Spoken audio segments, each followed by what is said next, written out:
आज मैं आपको एक ऐसे राजनेता के बारे में जानेंगे जो सियासी की दुनिया में हमेशा विवादों में घिरा रहता है। जी, मैं बात कर रहा हूँ चारमीनार से हुए सांसद ओवैसी की। दोस्तों, अगर आप हमारे चैनल पर नए हैं तो आप हमें सब्सक्राइब जरूर करें। तो आइए शुरू करते हैं।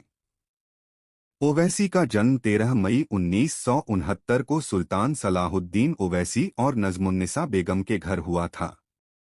वह हैदराबाद के एक राजनीतिक परिवार से आते हैं।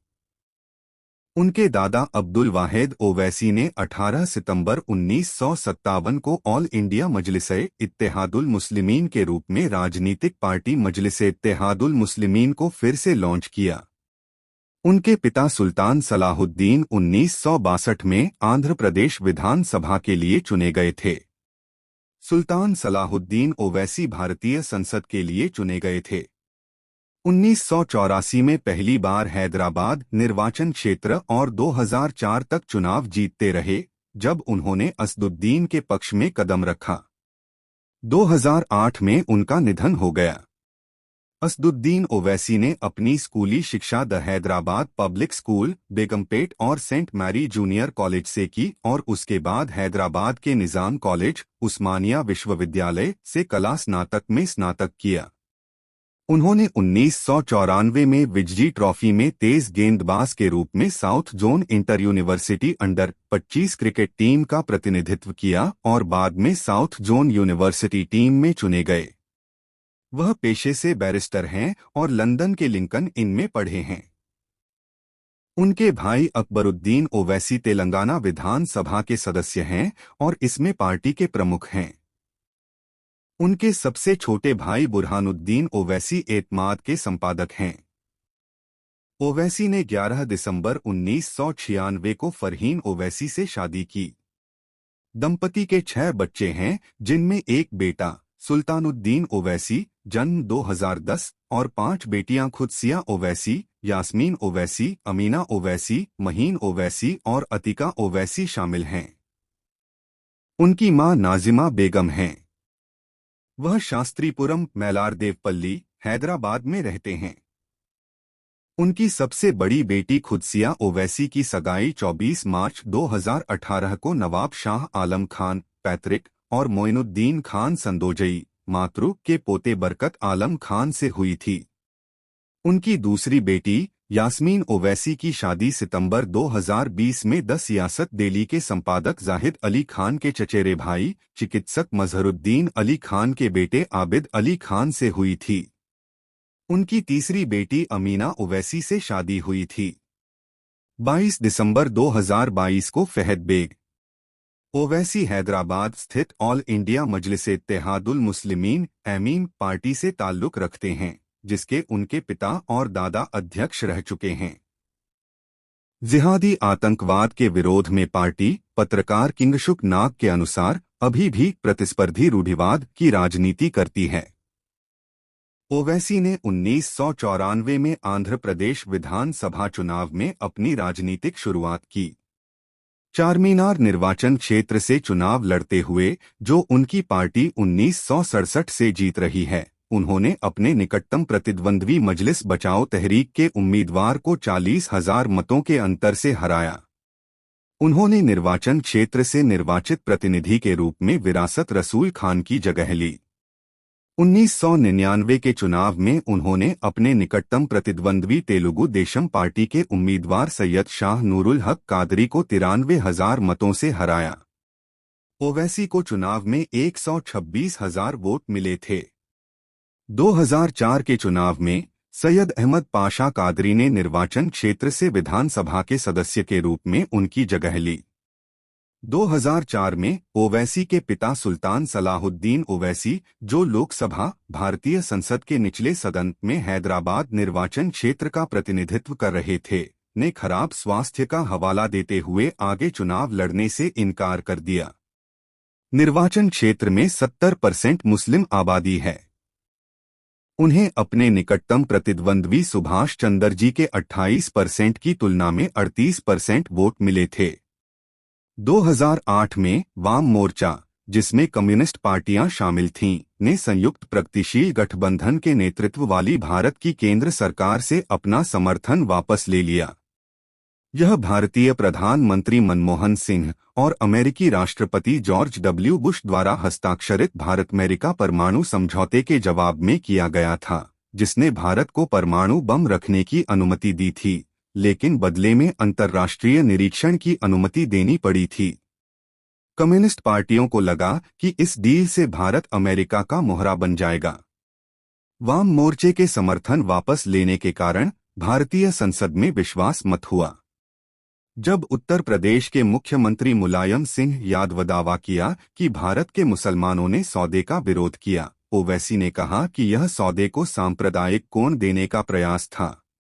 ओवैसी ने विश्वास मत में संयुक्त प्रगतिशील गठबंधन को समर्थन देने का ऐलान किया। उन्होंने दावा किया कि उनकी सर्वोच्च प्राथमिकता विपक्षी दक्षिणपंथी भारतीय जनता पार्टी को सत्ता में आने से रोकना और लाल कृष्ण आडवाणी को देश का प्रधानमंत्री बनने से रोकना है।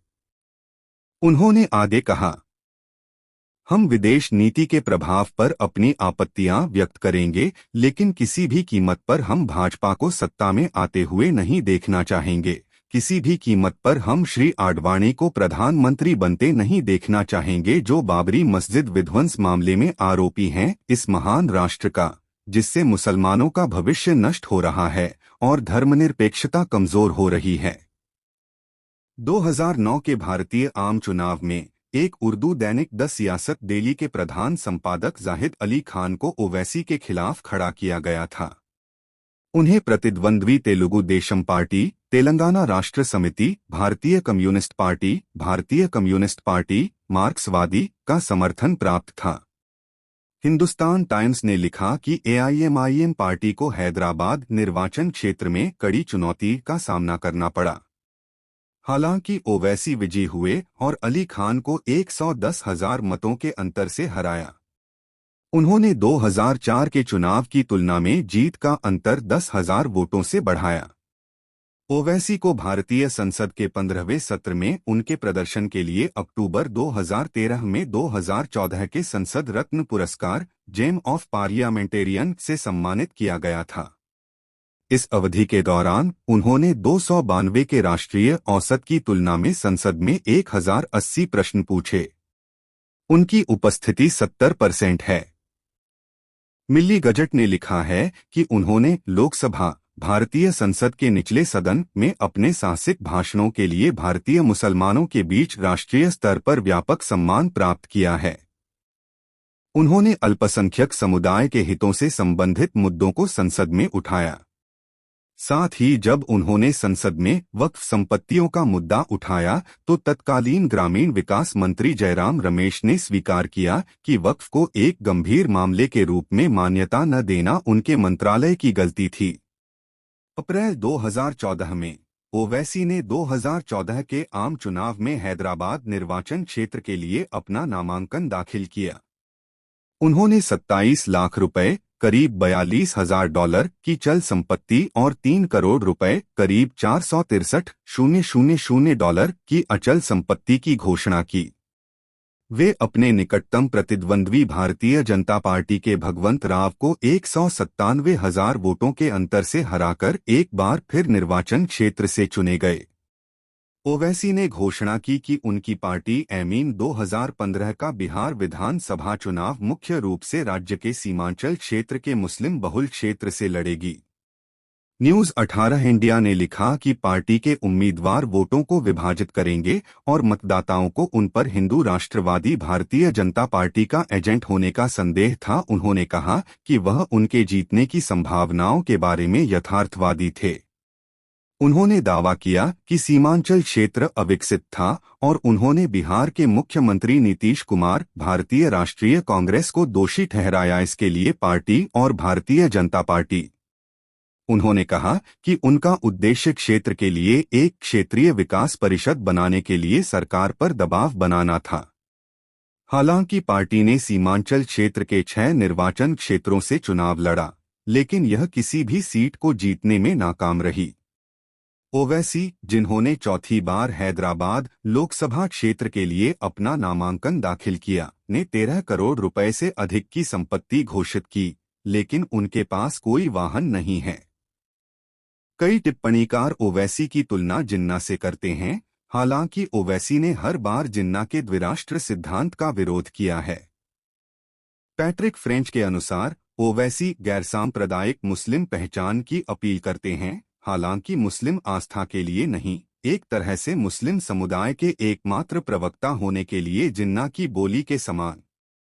राष्ट्रवाद के साथ इस्लामवाद का उनका ब्रांड हैदराबाद ओल्ड सिटी और मुंबई में फलता फूलता है। ओवैसी ने जिन्ना के साथ तुलना को इस तथ्य का हवाला देते हुए खारिज कर दिया कि उनकी लड़ाई भारतीय संविधान के ढांचे के भीतर है।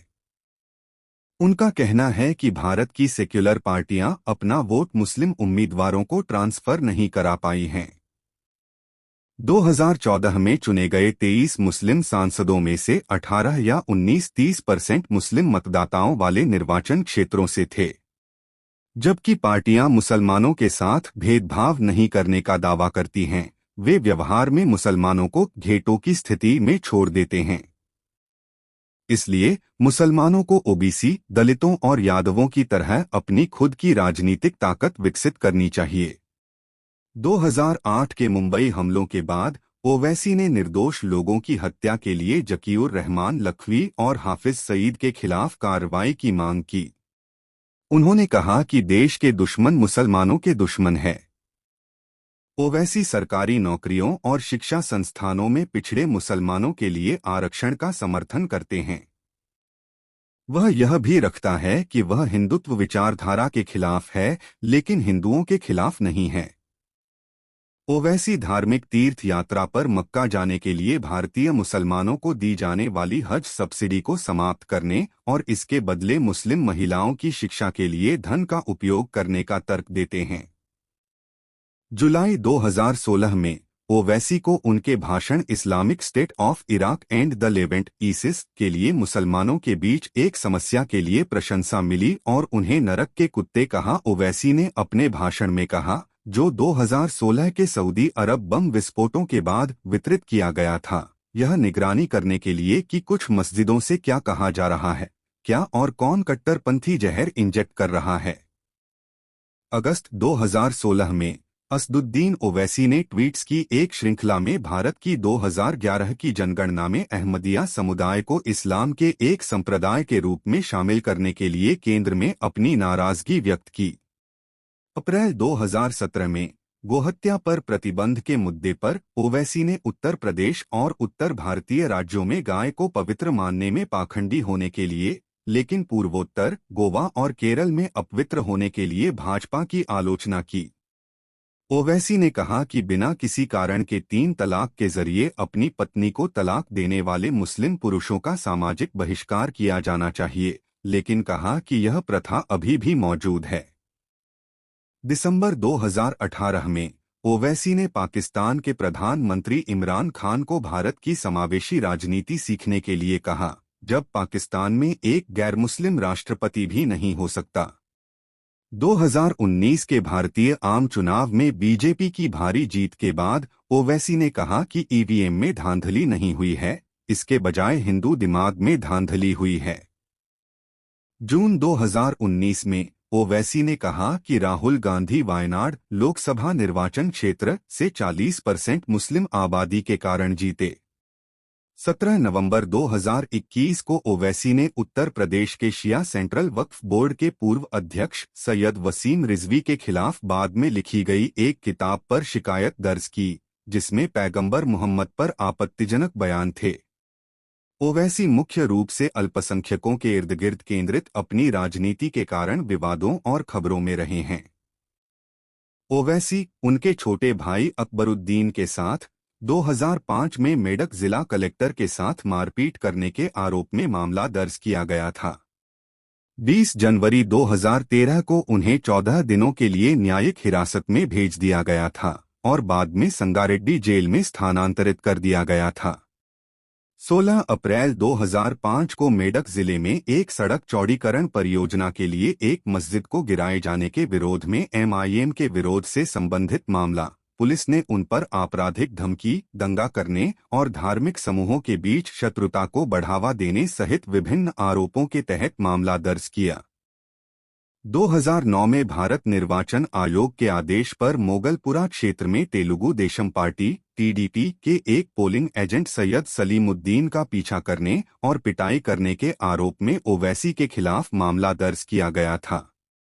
मार्च 2013 में उन्हें बिना अनुमति के एक रैली आयोजित करने और कर्नाटक के बीदर में बिना लाइसेंस के बंदूक ले जाने के लिए हिरासत में लिया गया था। कहा जाता है कि जून 2014 में ओवैसी ने अपनी पार्टी के लिए मुस्लिम समुदाय का समर्थन मांगने के लिए प्रधानमंत्री नरेंद्र मोदी के खिलाफ अभद्र भाषा का प्रयोग किया था। जनवरी 2015 में ओवैसी ने कहा कि दुनिया में हर बच्चा एक मुसलमान के रूप में पैदा होता है और उसके माता पिता और समाज उसे अन्य धर्मों में परिवर्तित करते हैं। उन्होंने यह भी कहा कि इस्लाम सभी धर्मों का वास्तविक घर है। 7 फरवरी 2016 को ओवैसी ने हैदराबाद पुलिस के सामने आत्मसमर्पण कर दिया और बाद में तेलंगाना भारतीय राष्ट्रीय कांग्रेस के विधायकों के खिलाफ भीड़ द्वारा किए गए हमले के लिए जमानत दी गई। उनके करीबी सहयोगी और एआईएमआईएम पार्टी के सोशल मीडिया प्रमुख सैयद अब्दू कशफ ने कांग्रेस एमएलसी और विपक्ष के नेता शब्बीर अली के साथ मारपीट की। मार्च 2016 में महाराष्ट्र में एक सार्वजनिक रैली को संबोधित करते हुए ओवैसी ने कहा कि वह राष्ट्रीय स्वयंसेवक संघ के प्रमुख मोहन भागवत की टिप्पणी के जवाब में भारत माता की जय का नारा कभी नहीं कहेंगे कि नई पीढ़ी को सिखाने की जरूरत है भारत माता की जय के नारे लगाने के लिए। यह टिप्पणी 2016 के जेएनयू राजद्रोह विवाद का संदर्भ थी। ओवैसी ने कहा, वह भागवत किसे डराने की कोशिश कर रहे हैं? वह दूसरों पर अपनी विचारधारा नहीं थोप सकते। संविधान में कहीं भी यह नहीं कहा गया है कि किसी को भारत माता की जय कहना चाहिए। बाद में उन्होंने स्पष्ट किया कि उन्हें भारत माता की जय के नारे से कोई आपत्ति नहीं है, लेकिन उन्हें देशभक्ति की परीक्षा के रूप में आरएसएस द्वारा लोगों को नारा लगाने के लिए मजबूर करने पर आपत्ति थी। भाजपा में ओवैसी के राजनीतिक विरोधियों ने नेता को हैदराबाद में आतंकवादी गतिविधियों के प्रसार से जोड़ा है। 2019 में भारत के गृह राज्य मंत्री जी किशन रेड्डी ने दावा किया कि देश की अधिकांश आतंकवादी घटनाओं का पता हैदराबाद में लगाया जा सकता है। रेड्डी की टिप्पणियों को दोहराते हुए हैदराबाद में गोशामहल विधानसभा क्षेत्र के भाजपा विधायक टी राजा सिंह ने दावा किया, अगर हम गुजरात हरेन पंड्या मामले को लेते हैं तो आरोपी हैदराबाद संगति से थे और उनके पास से 12 आईएसआईएस सिख आतंकवादी भी पकड़े गए हैं। ओवैसी का निर्वाचन क्षेत्र। सिंह ने ओवैसी पर क्षेत्र में आतंकवादियों को आर्थिक रूप से समर्थन देने का भी आरोप लगाया। 2016 में तथाकथित इस्लामिक स्टेट आतंकवादी सेल के 5 सदस्यों को कानूनी सहायता प्रदान करने के बाद ओवैसी को राजद्रोह के आरोप में गिरफ्तार किया गया था। 11वीं मेट्रोपॉलिटन मजिस्ट्रेट अदालत में दायर की गई शिकायत में ओवैसी पर प्रत्यक्ष या अप्रत्यक्ष रूप से ISIS Islamic state Iraq and Syria की मदद करने का आरोप लगाया गया है। ओवैसी ने पूर्व राजनेता से लेखक बने सैयद वसीम रिजवी के खिलाफ रिजवी की किताब मोहम्मद के प्रकाशन के बाद मुस्लिम धार्मिक भावनाओं को ठेस पहुंचाने के आरोप में पहली सूचना रिपोर्ट FIR दर्ज की। ओवैसी ने दावा किया, हिंदी में लिखी गई पुस्तक पैगंबर मोहम्मद का अपमान करती है और पैगंबर, इस्लाम धर्म और उसके अनुयायियों के खिलाफ आपत्तिजनक भाषा का उपयोग करती है। रिजवी ने अपनी पुस्तक का बचाव करते हुए दावा किया कि यह छिपे हुए तथ्यों पर आधारित है और ओवैसी को इस पर प्रतिक्रिया देने से पहले पाठ को पढ़ना चाहिए था। रिजवी ने इसी बयान में ओवैसी पर कट्टरता फैलाने का आरोप लगाया था। मुस्लिम युवकों का दावा है, ओवैसी अपनी पार्टी के जरिए मुस्लिम युवाओं को गुमराह कर आतंकवाद की ओर धकेलने की कोशिश कर रहा है। वह गैर मुस्लिम समुदाय के खिलाफ साजिश रच रहा है और खून खराबे की योजना बना रहा है। ओवैसी की शिकायत के बाद तेलंगाना, हैदराबाद में मुस्लिम समुदाय के कुछ सदस्यों ने विरोध में वसीम का पुतला लटकाया और जलाया। ओवैसी अब तक कुल 6 चुनाव जीत चुके हैं। पहली बार 1994 से 1999 विधायक, पहला कार्यकाल चारमीनार से एआईएमआईएम पार्टी से। दूसरी बार 1999 से 2003 विधायक, दूसरा कार्यकाल चारमीनार से एआईएमआईएम पार्टी से। तीसरी बार 2004 से 2009 हैदराबाद से 14वीं लोकसभा में सांसद, पहला कार्यकाल एआईएमआईएम पार्टी से। चौथी बार 2009 से 2014 हैदराबाद से 15वीं लोकसभा में सांसद, दूसरा कार्यकाल एआईएमआईएम पार्टी से।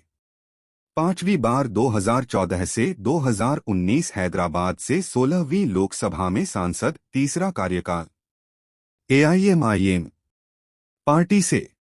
छठवीं बार 2019 वर्तमान हैदराबाद से 17वीं लोकसभा में सांसद, चौथा कार्यकाल एआईएमआईएम पार्टी से।